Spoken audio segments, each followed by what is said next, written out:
Are you Buying a followers. 10, 9, 8, Okay, so we're gonna call the ad. Welcome to Gather Geeks, a podcast by BizBash, the place where people passionate about meetings and events come together. This episode is a Gather Geeks special sponsor edition. Here's your host, BizBash chairman and founder, David Adler. Welcome, everybody. Today is a special edition of Gather Geeks by BizBash, and we're going to be tackling the new world of engagement at virtual events. From all my conversations this past year, the biggest challenge at this moment for event organizers is keeping the attendees engaged online. Our guests are Debbie Seabloom from Type A Events. She is an Uber event pro who represents many B2B clients, including Databricks, Dell, Disney, Oracle, and Purina, to mention a few. They operate out of Minnesota and pride themselves as Minnesota Nice. Joining Debbie is Jennifer Kellogg, the executive director of MeetingPlay and formerly the head of Marriott Corporate Events. Her company is Type A's virtual platform partner on many of their projects. We thought it would be really cool to examine the new style partnerships between the end client, the agency, and the platform to give people more insights on how everything is evolving and the importance of teamwork in this new era. Don't miss our word association game, too, that we're doing at the end of the pod. It was totally a blast. So let's take a listen. Welcome to Gather Geeks. Hey, Debbie, how are you today? Hi, I'm good. How are you? Doing great. And Jennifer, how are you? Hi, David. Good to see you. Great. First, Debbie, I looked on your website and it said something really about how you're Minnesota nice. First, I want to find out, what does Minnesota nice mean? And are you really Minnesota nice? I really feel like we are Minnesota nice. I'm a transplant, to be quite honest, to Minnesota. Sometimes I would say I would be a little bit more that aggressive nice. I grew up in Chicago and born and raised there and then transplanted here. But I did marry my husband, Minnesota. And I would definitely say that it does hold true. People, when you're on the street, when you see each other, they wave to each other, there's helping hands, and you don't see that everywhere you go. There's definitely places that still have that type of mentality, but it isn't worldwide anymore. I would say definitely we are very much Minnesota nice. And also we know that Jennifer grew up at Marriott for many years. And when you're in the hospitality business, you're naturally nice. You have to be. It's always say yes and figure it out later. It's interesting because I grew up in New Jersey and moved to Chicago in my late 20s. What is your sense? The big question, the big elephant in the room always is, when are we going to be back? As of today, in late February, what do you guys think? Like, we know that it's going to be hybrid at some point, but where are we? Yeah, I would say we're tracking to be back, trickling back, I should say, come this fall. So towards Q4, I think we're going to start to see, and we really need those one or two to really step forward. And I honestly have been seeing a lot of the meeting industry taking those first steps, like MPI. There's other ones out there that are like slowly moving towards having those hybrid events. And I think that's what we're going to need to see to make sure we can do it successfully. But I would say we're going to start seeing trickling back this fall. I don't think we're going to be fully back until next year.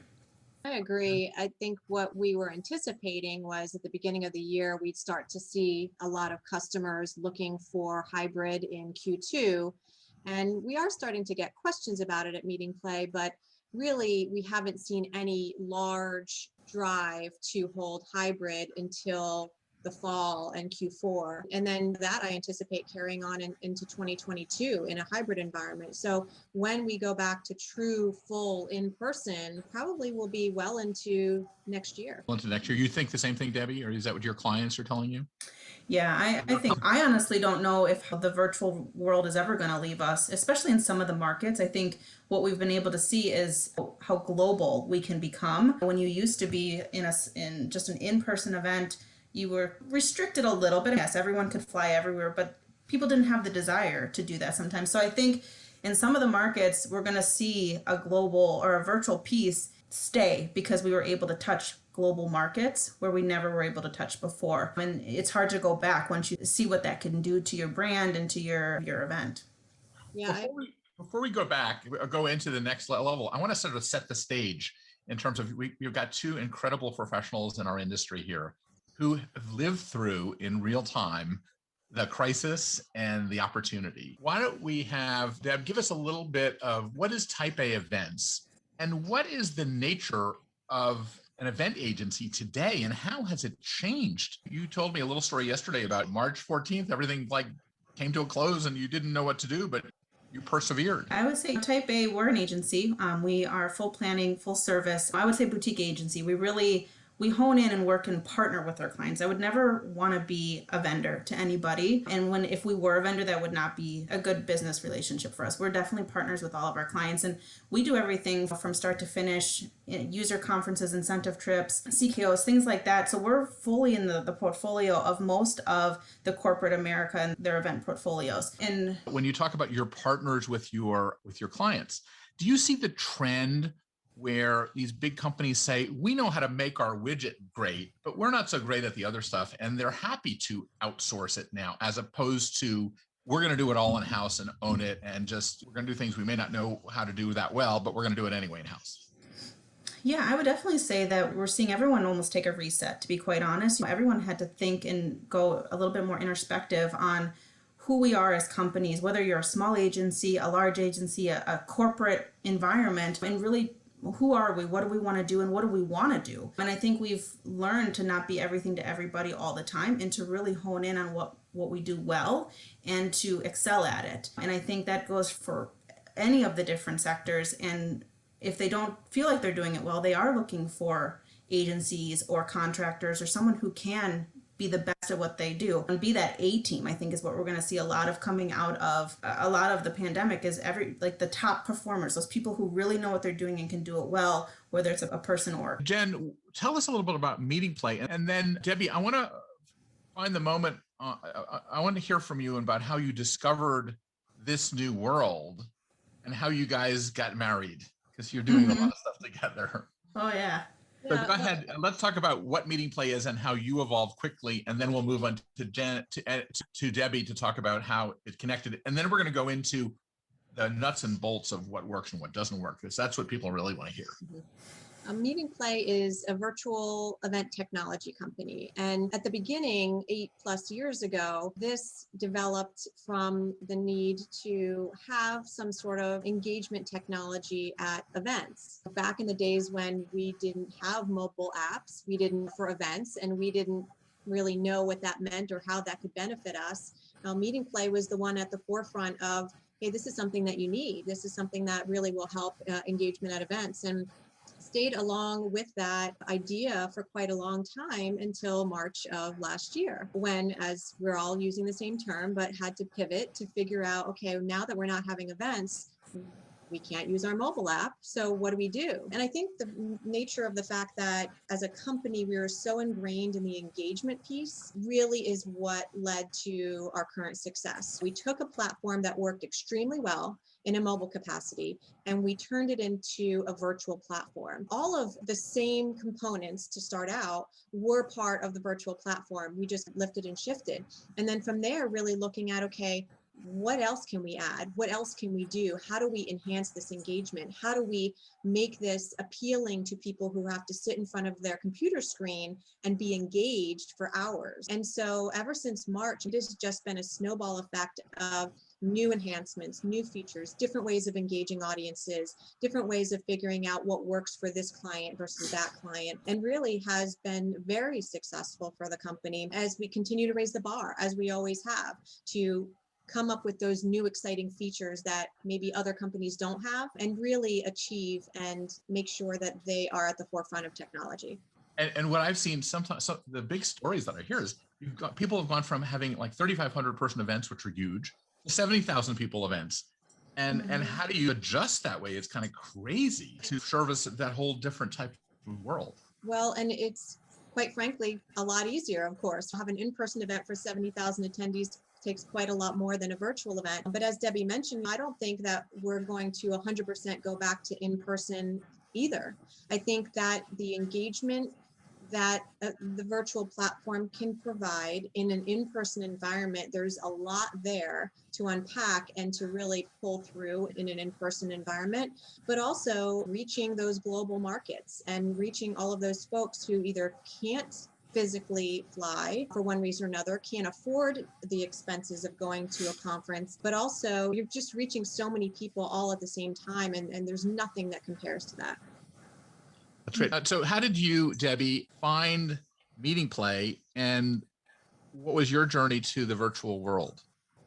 Yeah, so we actually had worked with MeetingPlay for years prior to any of this happening. So we've been partners with them for a long time, and we know their team, they know our team, and we've been in the in-person world for many years. And so when everything shifted, it really came down to, okay, here's the problem, what's the solution? We had always done virtual pieces prior to everything shifting last year in March. There was always a roadshow that had a virtual piece, there was some webinar or whatnot.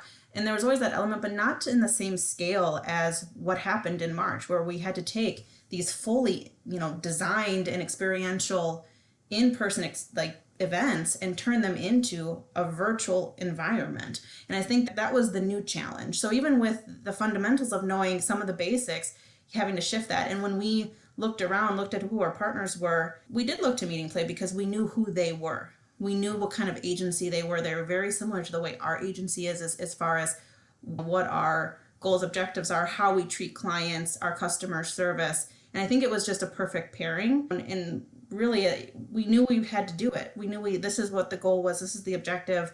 And we knew both parties would come to the table with the client involved and make sure that we were going to have a successful event. And that's what you need when you're faced with a new challenge. That, again, we had those fundamentals. We're meeting planners, we're event designers. We know we have that toolkit already, but it's in a new kind of scope. How do you define, you said to create a successful event. What is a successful event today? We've redefined it, right? What is it? And it's a different level of KPIs and things like that. How do you describe it? I definitely think KPI, is something that measures what a successful event is. I also think that it's just the pure engagement. Because we're in a virtual world, things are more social as far as in social media. You're seeing more of that. It's all digital. And so I think the engagement, the content, the buzz in the social stratosphere is really what makes it successful. And then, who's doing what? How are they doing that? You're seeing that kind of buzz happening. And it's just a little bit in a different mentality, I guess. But what I'm trying to get to, what is that mentality? A lot of your clients are B2B. And so are they expecting to be in the same environment as these sort of glitzy consumer events, or is it a different experience? How do you feel? And Jennifer, I'd love to have your comments on that as well. Yeah, I think it's a lot of our events are going towards that thought leadership piece of it, where it is this community-based engagement. And really, to be successful is getting as many different areas or different elements of that topic, whether it's tech or whether it's pharmaceutical or whether it's retail or whatnot, and getting them into one space to really have those conversations and that engagement with each other to then continue to push their individual sector forward. And what does that mean, Jennifer? There's so much that we've talked about, especially recently with the idea of hybrid events, that connecting the two audiences, if you do have an in-person portion, connecting that in-person audience with the virtual and really just employing all the engagement strategies that we have, but making sure that those audiences are connected by those things. You have some folks that don't feel the need or think it might be a nice to have to connect people from the virtual audience with those on property. But I'll give you a simple example of a hybrid event we did with Marriott back in November. Is during the lunch period, they wanted to showcase both what they were doing at the hotel, and they did so through video that showed what the attendees were eating, so the virtual attendees could see that. But then they sent them a Uber Eats link so they could schedule their own lunch and be eating at the same time as everyone else. And just different little things like that, I think, really do enhance the experience. And I think one of the things that sets different virtual platforms apart too is not necessarily what we're doing, but in partnering with a company who knows their audience. If you know your audience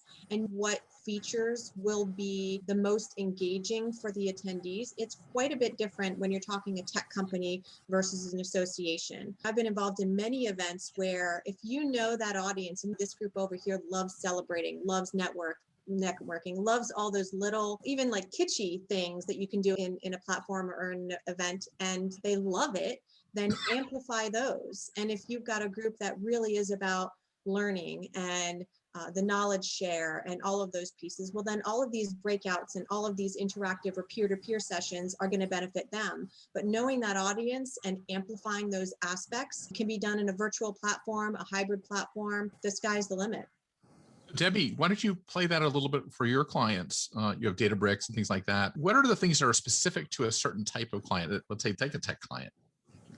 Yeah, I think it is really, especially when you're in the tech sector, it's that content, it's the data, that information. It's also about like peer-to-peer sharing where they're able to connect and talk to each other. But I would agree with Jennifer as far as like connecting the two spaces, especially now. Back in May or June of 2020, it was a very different environment in the virtual world than it is even now, and it's going to be in 6 months. This is a fast moving and changing in space that we're in right now, and connecting people in the physical environment to the virtual environment, I think, is key. And so we've been doing some things where we're sending out these swag boxes ahead of time that are specific to content related elements in the agenda, sending out a stretch band for the active break, or sending out something for an evening event that they could have a little hand clap or something like that, where it's connecting actual physical things to a virtual environment is a pretty key thing, I think, going forward as we see this taking place in the next 6 months. How about things that are digitally connecting? Like I know another company was doing something called How Do You Break the Fifth Wall? Mm-hmm. And the fifth wall is actually connecting the in-person audience with the virtual audience in real time. Yeah, have you looked into that stuff? Yeah, we've tried to do that a lot at MeetingPlay, and that really plays into our hybrid model and our strategy there, which is taking that virtual platform and our mobile app and making sure that the features in both are ones that both audiences can utilize in real time. Polling is a simple example of, can you be in a general session room and have both audiences, so your in-person folks are on the mobile app answering the poll, your virtual are on the platform, all those poll results get connected and you're showing it on the screen within a matter of seconds. So those things are really important to make the virtual environment and the virtual attendees feel connected. Already, you can imagine they want to be there in person. For one reason or another, they don't feel comfortable or they're just not able to, but they want to be. But don't make them feel even more isolated. Make them feel connected to that environment. And you can do that through gamification, through networking, through... Okay, you say gamification. Everyone says gamification. I never realized what people really mean by gamification. You have an interesting project that I know that was of what caught my eye with your swag store and things like that. And I don't know, Debbie, I don't know if you guys use that one. Yeah, we used it both in person. We had swag stores and through the mobile app. So it's been around for a while as far as the topic or swag store or gamification. Explain what it is, because people say swag store, they think, oh, I'm going to get a mug, but you've got a whole thing around how you do it. So I don't know, Jennifer or Debbie, who wants to go on that?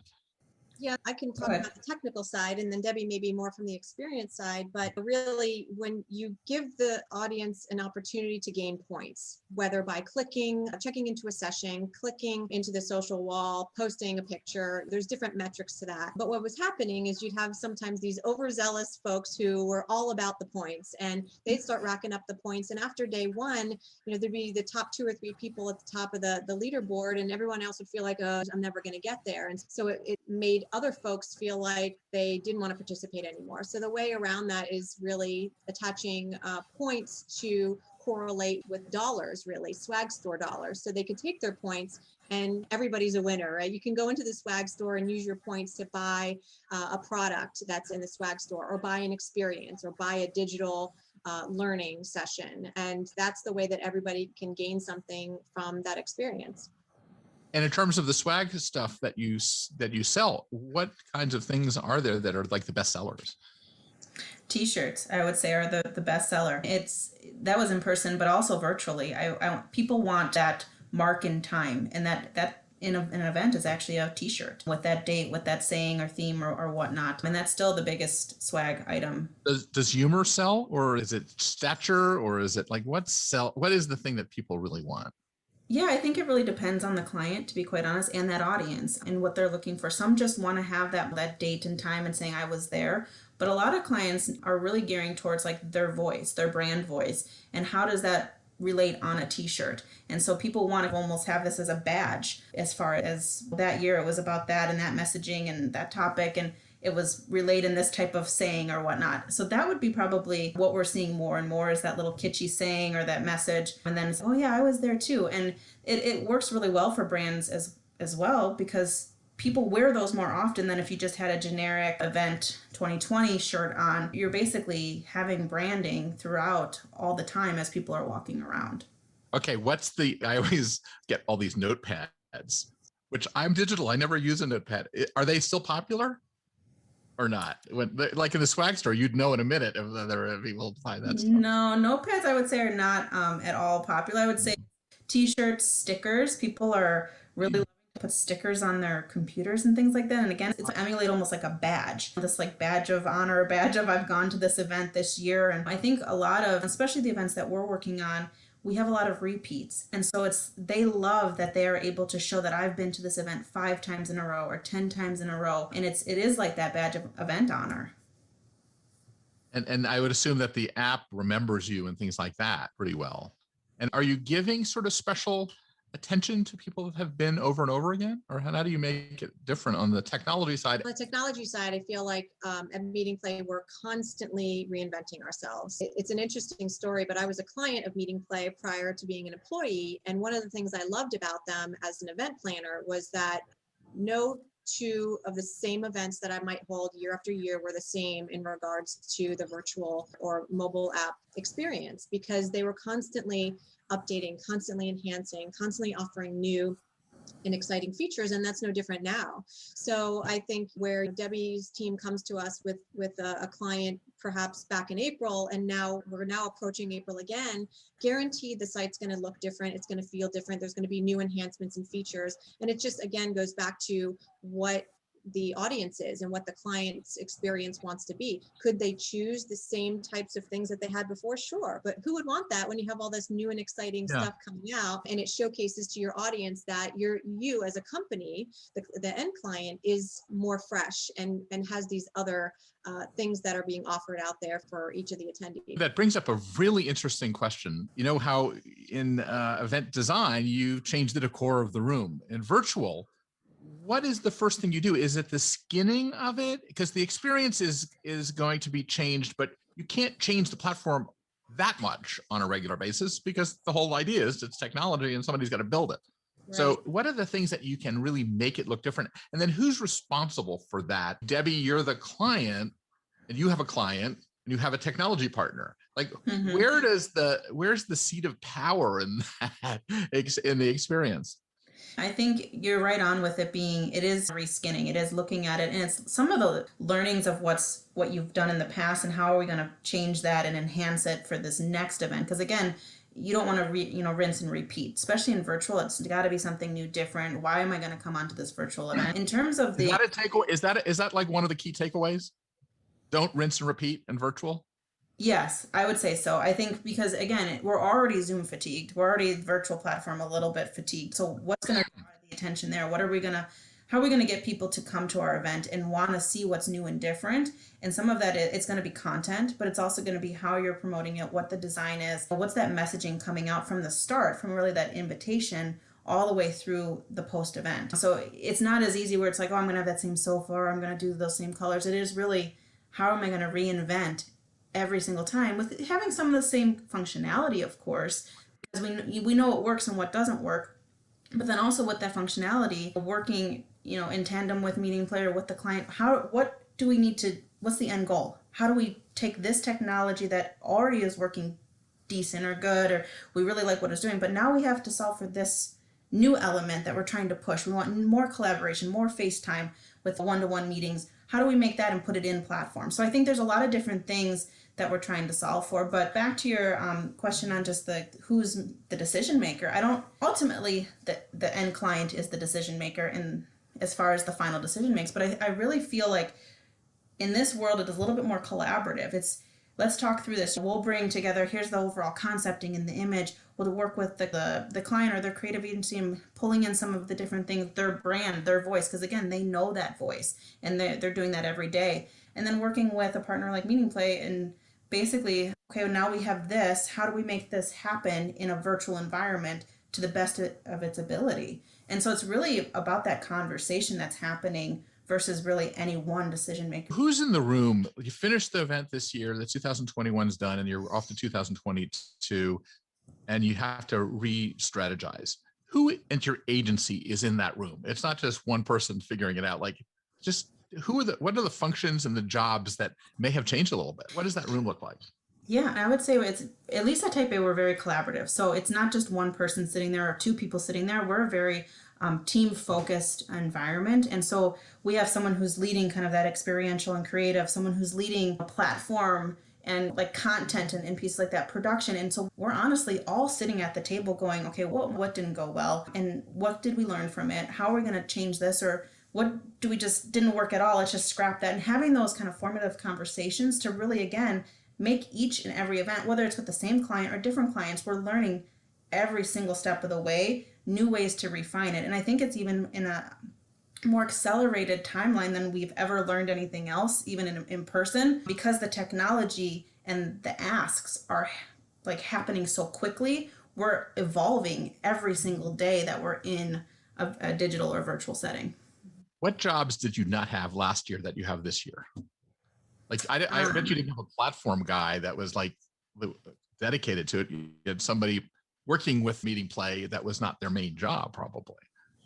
You know, honestly, we don't have any new true job titles that have changed. We've kind of all evolved in our individual roles to encompass a little bit more of that technical side. I've always been a designer from the get-go, whether it's on paper or event design. Now I'm in a digital design world. So there's restrictions and limitations differently than in person, but it's just refining my skill to better hone in on the medium that we're actually producing this event in. And I think that's everywhere across the board. I would say the thing that has happened more than has not, at least for the Type A team, is we don't need a food and beverage specialist, someone who's leading that area. So that's not what's being honed in on, but anything production, technical content, that's really what is getting honed in on in a more like acute fashion.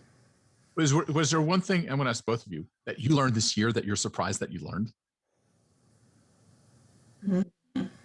Who wants to jump into that? Jennifer? I guess I would say, piggybacking on what Debbie said, is just how much you need to learn in this environment and how rapidly it changes. What MeetingPlay developed in March is totally different than what we have now. And just the evolution of that, all of the different add-ons and features, and it's all about how does this work? How is this described to a customer? We really appreciate all of the customers who worked with us at the inception of this virtual platform and kind of came along with us, because at that time, nobody knew what a virtual platform was or was supposed to have or was supposed to operate. And we've all learned throughout that process of what works and what doesn't, what clients love to see, what attendees are engaged in, and that's just built upon itself. But truly, even today, every single day, we're learning something new, and so much more quickly and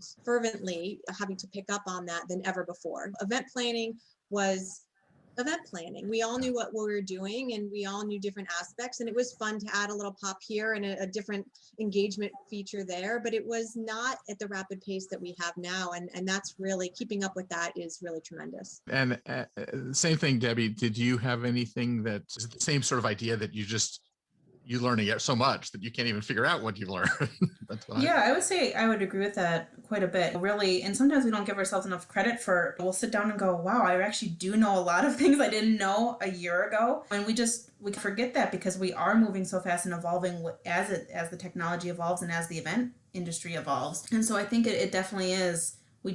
We're learning quickly. And I think we've also just really learned to give ourselves a little bit of slack, a little bit more than I think event planners are particular. And I think we've been able to let ourselves learn this new environment and really excel at it. So I think we've given ourselves a little bit of slack than we probably would have given ourselves a year ago. Is the client giving us more slack? I think they expect, excellence just like they did before. It's just a little bit different. I think some things, because we've desensitized ourselves a little bit to high level production. There are certain things that need to have high level production, but other things can be a little bit more quote unquote homegrown, and it's okay. We can talk through that. And that it's also cost savings and whatnot. But I definitely think we still want to have an excellent event, and we still want to excel and have a happy client at the end of the day.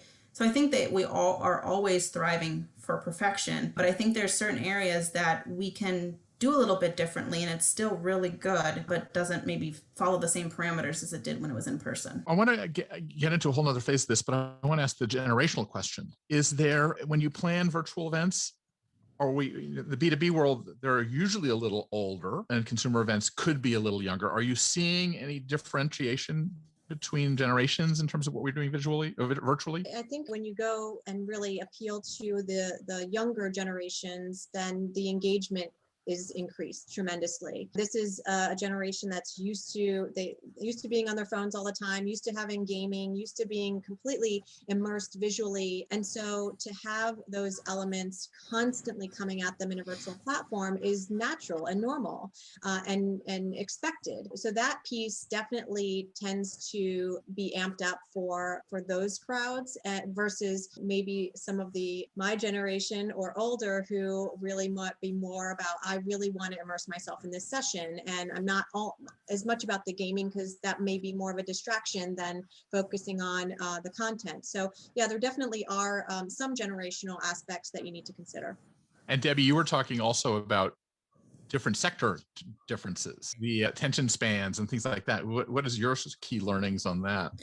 Yeah, I definitely think like in person, you can have a captured audience for a longer period of time. I think anything in the virtual setting, it's got to be quicker. It's got to be more TLDR and to the point and really good content, but faster. And evening events, back a year ago, changing an in-person event to virtual, it's like a lot of our clients wanted like an evening event or something that still had that celebratory feeling to it. And it doesn't really work in an in-person or in a virtual environment as it does in an in-person environment.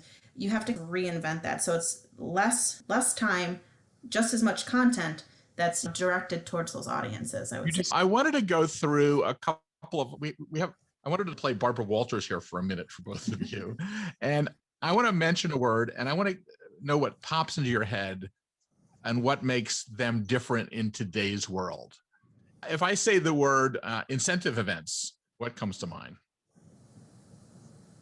Caribbean. User conferences. It's engagement. How long is the attention span of people today? 20 minutes. I was going to say 15. Flowers. Weddings. Valentine's Day.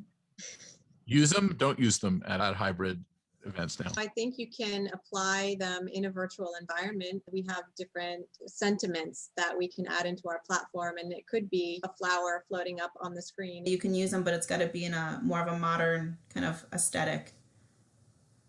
Yes. Invitations. Digital. A registration. No lines. F&B. Grab and go. After party. Great for engagement. Feedback. Always crucial. Branding. Important. Critical. C-suite. Decision makers. Mm-hmm. Scent. Like smell. Critical. Staff clothing. Teal blazers. Streaming. Easier than ever before. Hybrid. Here to stay. The next step. Is there anything that I left out about the future as you look into your crystal ball that you think that when you go home and talk to your parents and they say, what's next? I think I would go back to what we were touching on, which is I think we've stumbled upon something that we never would have if the pandemic didn't happen, which is this virtual environment. And just how important it is and how it will stay with us. And that's a good thing. It's good because of the engagement piece. It's great because of the reach that it has in other markets globally. And I don't think anybody should be scared by that. We all want to be in person again, but that doesn't mean we need to let go of everything we've learned this past year. There will be a way to incorporate virtual platforms into your live environment, and I would embrace that. Right. Debbie, last word. I think it basically is that we don't have a crystal ball. I think that we are in uncharted territory, and I think it really is taking what we knew prior to the pandemic, all those fundamentals, and then what we've learned over this last year, and kind of to Jennifer's point, where it's really not forgetting what we've learned over this last year, and then figuring out how we want to solve for the future, because it's not going to be a cookie cutter solve where we do this type of thing for this type of event. It really is going to be a little bit more customized per the vertical or the sector that you might be in and to that specific client. And some clients might need the no hybrid, no virtual piece of it and need to go back to 100% in person. And some clients are going to need a virtual and an in-person setting. So I think it's really about taking each element and looking at it as more of a problem to be solved and taking everything in our toolbox to solve that problem. I think we've been able to learn a lot, but I think we also know that we don't know what's coming. And we're hoping that it's going to be resolved and we're going to get back to that. But I think it's ever evolving and we're almost on the brink of an event renaissance. How do people find out about your agency and reach you? Yeah, they can. I would say probably the easiest is to go to our website, typeaevents.com, and just go on our contact us page. Otherwise, feel free to give us a call. We're Minnesota Nice. We love to talk. And so I'm still a believer of you pick up the phone and you have a conversation, or I guess you get on a Zoom meeting now and you have a conversation. So, you can reach out to us by phone as well. Jen, how can we find out more about MeetingPlay? So you can send an email to hello@meetingplay.com and we will answer any questions that you have or get on a call, show you a demo, anything you need to make sure that you. The whole thing about BizBash is we allow people to peek over the fence and see what other people are doing. And you don't get to do that most of the time. And I think people sit there and take notes of these types of things because every little thing is a pearl. So I thank everybody for participating today and hope to see you next time. Thanks so much. Yes, thank you, David. Thanks for listening to today's episode. If you like what you're hearing, be sure to subscribe to the podcast on iTunes or your favorite podcast app. We can be found on iTunes, Stitcher, SoundCloud, Player FM, Google Play, and Pocket Cast. Be sure to leave us a rating and review. It helps others discover the Gather Geeks podcast. We'd also love to hear from you. You can leave feedback on Twitter @GatherGeeks or leave us an email, gathergeeks@bizbash.com.